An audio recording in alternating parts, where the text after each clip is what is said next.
għalina l-Malta hija importanti, għalina il-ħaddiema huma importanti u għalina se nkunu qegħdin nagħmlu minn kollox biex il-pjan serju li għandna bżonn l-Malta jkun qiegħed isir. Nispera li sakemm nitilgħu fil-gvern iħallulna Malta x'inkunu nistgħu insalvaw u mexxu quddiem. Ekst qal il-kap tal-Partit Nazzjonalista Bernard Grech meta kien qed iwieġeb għal diversi mistoqsijiet tan-nies li numru minnhom kienu jitrattaw l-Malta u tkeċċija ta' aktar minn nofs il-ħaddiema.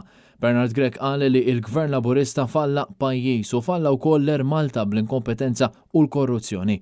Il-Gvern ammetta li tilef il-kredibilità ħalar deċiżjonijiet u nganna lil ħaddiema u lil poplu Malti. U meta s-sibt Robert Abela qal li f'dawn l-aħħar sentejn ma kienx hemm episodju wieħed ta' governanza ħażina, Bernard Grech fakru f'tal-anqas 12 il-każ differenti li feġġew f'dawn l-aħħar xhur.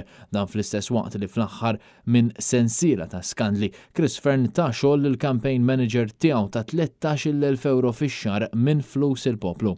Il-Carmen Chantar taw iktar minn kemm nefqu għar-riċerka tal-Artificial Intelligence, waħda mill-pilastri ekonomiċi nistgħu nibnu f'dan il-pajjiż u li aħna tant nemmnu fihom. Din hija l-verità, din hija l-għażla li għandu l-poplu qudiemu. Fix-xhur li ġejjin, din hija l-għażla bejn politiċi, ħansejħilhom hekk, li qegħdin hemmhekk biex iħaxnu bwiethom u bwiet sħabhom u bwiet il-ħbieb tagħhom u politiċi li jkunu qegħdin hemmhekk Partit Nazzjonalista immexxi minni li qiegħed hemm biss fl-interess tiegħek, fl-interess tal-pajjiż, fl-interess tal-poplu Malti illi imexxi il-ħajja tiegħek il qudiem. U ma mhux bil-kliem, bid-deċiżjonijiet, bl-idejat.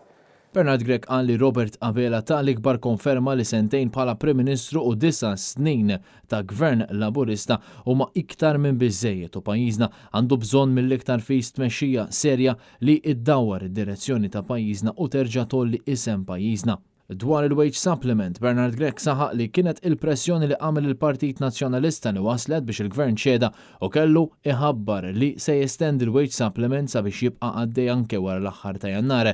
Dwar l-għoli tal-ħajja, Bernard Grech qal li quddiem realtajiet li qed jaffaċċjaw il-familji għandna gvern li għalih qisu xejn mhu xejn. Għalhekk il-Partit Nazzjonalista jibqa' jisħaq għal azzjoni u soluzzjoni. Aħna nibqgħu iffokati, nibqgħu naħdmu, nifhmu nerġa' ngħid li qegħdin l-underdogs, imma fiduċjużi, qalbna mimlija illi x-xogħol qiegħed iħalli l-frott u li n-nies hija intelligenti biżżejjed, jiena nemmen u fiduċjuż il-poplu Malti illi qegħdin iqumu bil-mod tal-okkażjoni u qegħdin jirrealizzaw li l-Partit Nazzjonalista huwa dak il-partit li qiegħed jifhem minn xi inti għaddej u li qiegħed jaħdem biex jgħinek inti terġa' tgħix f'pajjiż normali.